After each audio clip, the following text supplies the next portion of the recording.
The global public relations firm Edelman recently released their trust barometer. They publish this every year. And it's interesting, but probably not surprising to anybody listening to this, that the level of trust in most of our major institutions is at all-time lows. Trust in government, trust in education systems, trust in the media.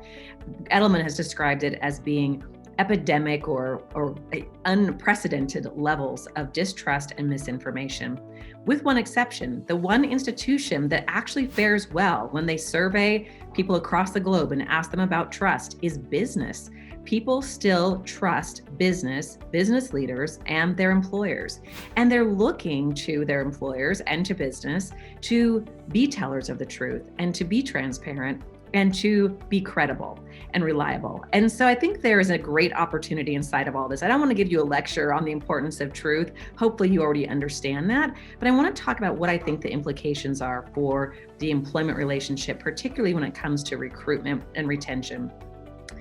When I think about recruiting, it to me is like putting your house on the market.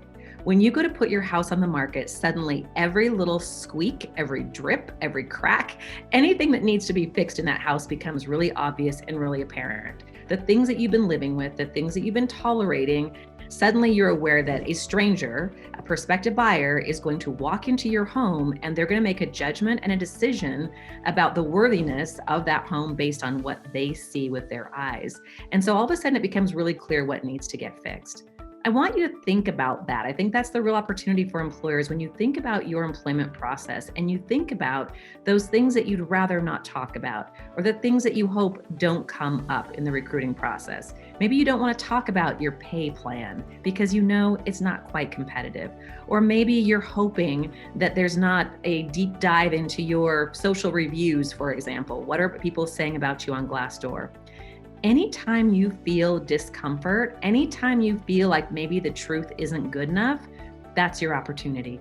That's your opportunity to either put it on your short list, maybe it's a long list, hopefully not too long, but your list of things that need to be addressed. Maybe it's time to face the reality of your pay plan. Maybe it's time to take a look at why you have the reviews that you have on Glassdoor. It's a great opportunity to go deeper and address problems at their root.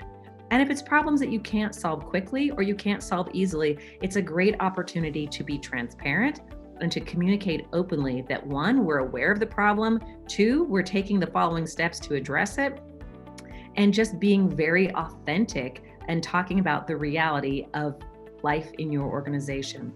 So I really believe the winning moves. I think there's a huge opportunity for employers inside of this news from Edelman. There's opportunities for us to leverage this trusted position to continue to build upon that by being honest, by being transparent, and communicating openly. Those are the winning moves for employers right now.